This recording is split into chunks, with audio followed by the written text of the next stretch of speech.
Welcome to Facepalm Sunday. I need to start this episode off with alcohol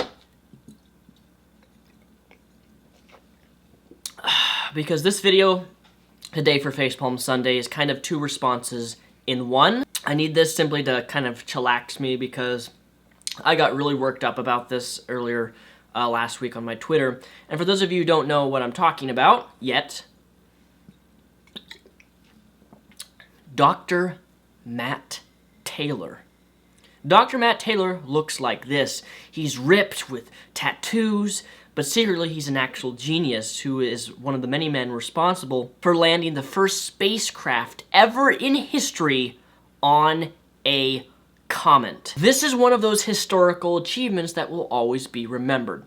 Now I want, for example, to picture yourself in a situation where for your whole life you have worked for this worldwide achievement, a historical time that's going to be remembered for years upon years. You finally achieve your dream, and then guess what happens? Everything that you've worked for, everything that you put your effort towards is automatically dismissed for something as petty as fashion. This here is an article from The Verge, and its title is, "I don't care if you landed a spacecraft on a comet, your shirt is sexist and ostracizing." So of course you can probably guess what all of the Tumblr feminists and feminazis instantly did. They all attacked this man, labeling him an evil, misogynistic, woman hater and abuser. This entire thing was even trending on Twitter for a certain point, and all these feminists come out attacking this man for no particular reason other than the fact that they don't like his shirt that has some scantily clad women. So rather than congratulating a man who has achieved a historical moment in history, something that's never been done before, you feminists focus on his shirt. But ladies and gentlemen, it gets better. By better, I mean it gets sad.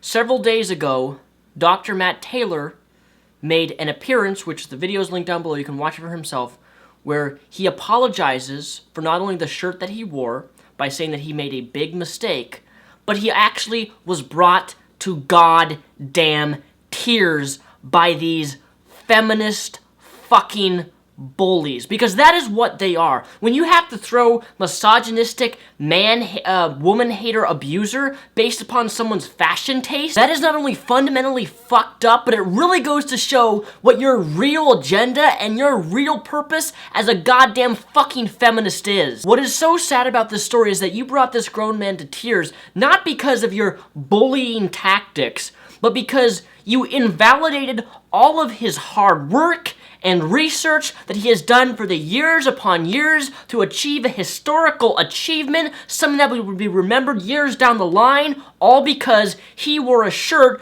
that you didn't like. And the shirt that you didn't like, would you then throw labels on him that you know nothing about his personal life. All you know is that he was a person behind having the first spacecraft to land on a comet, and somehow, someway, he's a misogynistic fucking asshole because you can't take the stick out of your goddamn vagina. I don't know what the hell is going on with feminism recently, but as of within the past 2 months, I have seen more feminists attacking and hating and labeling people for the most petty and being offended over the most petty, ridiculous things you can possibly imagine. Dismissing someone's life work, that they've achieved a historical achievement, and it's dismissed because you don't like seeing a scantily clad woman with a little bit of cleavage on a man's fucking shirt. But there sort of is a good part to this story.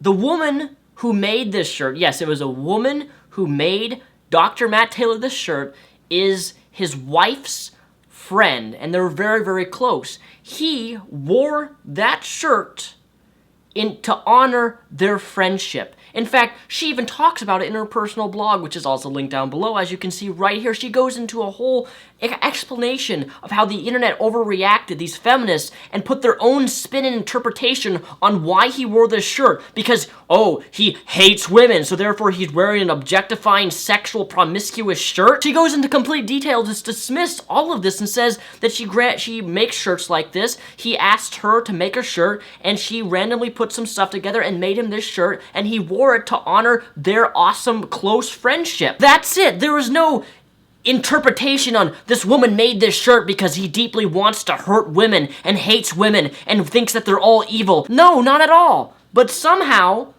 someone's fashion taste now is enough evidence to make an entire character assassination attempt of a person based upon the clothes that they wear. And by all means, this shirt here is in no way offensive. There is nothing objectionably wrong with this. You know, if he was wearing a shirt with like naked nipples popping out or something, and they were fully nude or something, then I could see a little bit more and be a little bit more lenient to arguments made here. But any of the arguments that have been presented are all of this emotional, feministic bullshit that doesn't even make any sense. But you know what? I should probably be a lot more calm. Do you want to know why?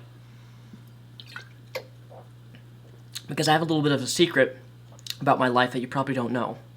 My girlfriend's a professional tattoo artist, and recently she did a great tattoo job on my stomach, and I want to show you what this is. She did this for me, and I love it. This is my professional tattoo she did. Those are some over large size breasts, and that's her head. And I wanted to honor my girlfriend by having this tattooed on my body. And I hope this doesn't offend anybody that's my new tattoo, but my girlfriend really wanted to do this for me, and I was in full support of it. And I wanted to honor her by allowing her to tattoo my body. So, if I offend you feminists, well, go fuck yourself. This is actually a great screen grab that I saw on Twitter. This man was bullied to tears for wearing this shirt, a gift from a female friend which expresses normal human sexuality. And of course, this is something that I did not know, that the author who wrote the original article on Verge is the co-founder of Polygon. I did not know this previously until literally last night when I found this out. But if that does not explain things, then, well, I don't know what will. So the next part of this Facepalm Sunday video comes from the great mind of Anita Sarkeesian. Let the crowd go wild, ladies and gentlemen. I can understand Anita Sarkeesian's tropes video game series and why I disagree with almost nearly all of it. I understand how examining these things could be potentially important. However, I never thought that Anita Sarkeesian would stoop to this level of stupidity. I mean, we've all know that she's stupid on a lot of different things, and that she generalizes, and she's sexist, and she uses things interchangeably, but today, she hit the jackpot. There's no such thing as sexism against men. That's because sexism is a prejudice plus power. Men are the dominant gender with power in society. The system of patriarchy privileges men as a social group, blah, blah, blah, blah, however, blah, blah, blah, blah, blah, blah, but men's humanity is also harmed. Ladies and gentlemen, what is happening recently? I don't know what it is, but it seems like within the past several months, the feminist movement has becoming, as I see it, more and more toxic as it goes on, where you're really seeing the agendas of these feminazis and what these women want. I've said it before in past videos that I don't think feminism is about men and women. Feminism is about women, and strictly only women. You can bullshit me all you want by saying feminism is about equality of men and women, or women or men, because I said men first, which probably makes me misogynist. Oh. There is sexism against men, and while it may not be as prevalent as sexism against women, just because you're a feminist, just because you have a large majority of social justice warriors who may agree with you and your type of ideology, does not mean that you get to redefine a word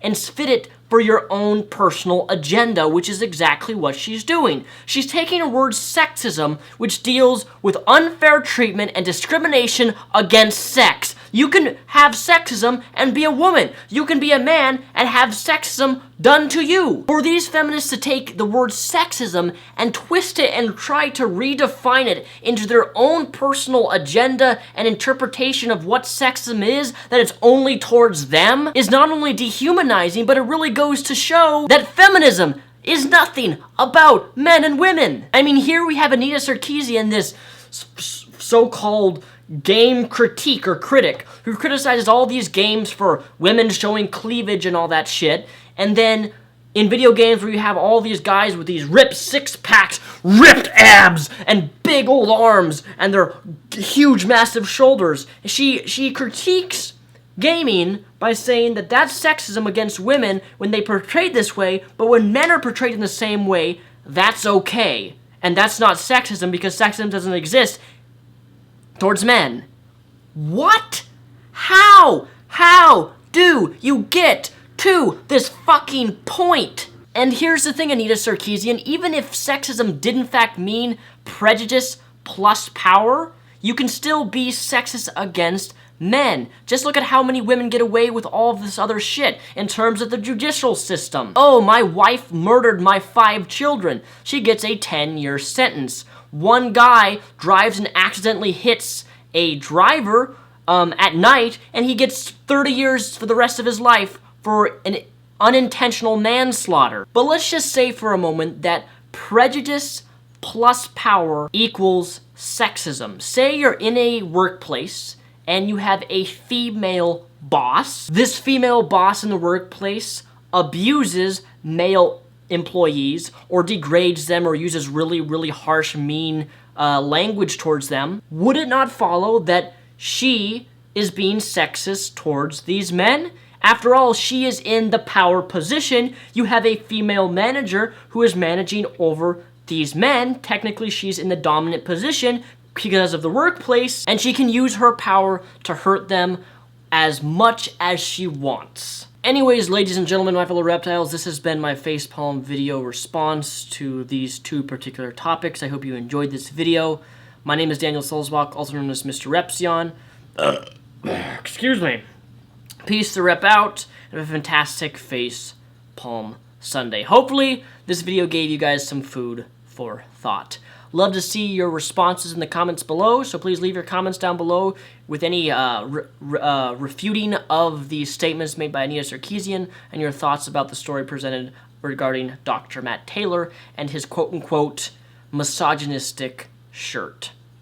Peace.